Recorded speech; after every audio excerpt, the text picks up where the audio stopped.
ஓம் முருகா, வெற்றிவேல் முருகா. வேலுண்டு வினையில்லை, மயிலுண்டு பயமில்லை. என் அன்பு தங்கமே, நீ விரும்பும் உறவு, நீயே என் உலகம், நீயே என் உயிர். இப்பொழுதே உன்னை பார்க்க வேண்டும் என்று கூறுவார். ஆம் தங்கமே, இத்தனை நாட்களாக சண்டை போட்டு பிரிந்து உங்களுக்குள் வராத சண்டையே இல்லை. அப்படி சண்டை வந்தால் 2-3 நாட்கள் கூட பேசாமல் இருப்பீர்கள். ஆனால் இப்பொழுது உன்னுடைய துணைக்கு என்ன ஆனது என்று தெரியவில்லை. உன்மீதான பாசம் அதிகரித்து விட்டது.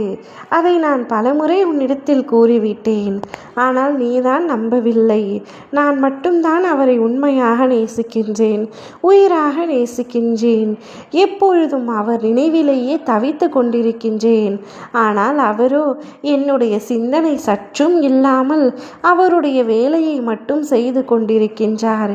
என் மீது அன்பும் இல்லை, அக்கறையும் இல்லை என்று அவரை நினைத்து அழுத்து கொண்டு அவரிடம் சண்டையிட்டு கொண்டிருக்கின்றாய். இன்று அவராகவே உன்னிடத்தில் வந்து அவருடைய அன்பை கொட்டி தீர்க்கப் போகின்றார். நீ இப்படி நினைப்பது மிகவும் தவறு. நான் உன் மீது எவ்வளவு அன்பு வைத்திருக்கின்றேன் தெரியுமா? நீதான் என்னுடைய உலகமே, நீதான் என்னுடைய உயிர். நீ இல்லாமல் ஒரு நொடி கூட என்னால் உயிர் வாழவே முடியாது. எதற்காக என்னை பிரிந்து சென்றாய்? இப்பொழுதே நான் உன்னை பார்க்க வேண்டும், வா என்று உன்னை அழைக்கப் போகின்றார். அப்பொழுது நீ சந்தோஷத்தில் திக்குமுக்காட போகின்றாய்.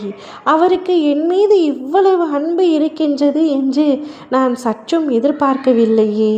என்னுடைய வேண்டுதல் பலித்து விட்டது. என்னுடைய துணைக்கு நிச்சயமாக என் மீதான அன்பு அதிக அளவிற்கு இருக்கின்றது. நான் தான் தவறுதலாக அவரை புரிந்து கொள்ளாமல் சண்டையிட்டு விட்டேன்.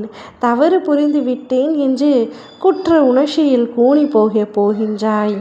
தங்கமே, நீ எந்த அளவிற்கு அவர் மீது அன்பு வைத்துள்ளாயோ, அவரை நேசிக்கின்றாயோ, அதே அளவிற்கு அன்பு அவரும் உன் மீது வைத்திருக்கின்றார். என்ன ஒரு பிரச்சனை என்றால், உன்னால் அவரிடம் அன்பை வெளிக்காட்ட முடிகின்றது, வார்த்தைகளால் விவரிக்க முடிகின்றது. ஆனால் அவருக்கோ அதை சொல்ல தெரியவில்லை, வார்த்தைகளால் விவரிக்க தெரியவில்லை. அது ஒன்று பிரச்சனை. அதை காரணம் காட்டி நீ அவரிடம் சண்டையிடுவது தவறு தங்கமே. இன்று அவருடைய முழுமையான அன்பை நீ உணரப் போகின்றாய். உணர்ந்த பின் நீயே வருத்தப்பட போகின்றாய். கவலைப்படாதே, அனைத்தும் சரியாகிவிடும். உனக்கு பொருத்தமானவர் அவர். நீ எந்த அளவிற்கு உயிரை வைத்திருக்கின்றாயோ அந்த அளவிற்கு அவரும் உயிரை வைத்திருக்கின்றார். கடவுளால் இணைக்கப்பட்ட அவரை என்றும் தொலைத்து விடாதே. ஓம் முருகா, வெற்றிவேல் முருகா.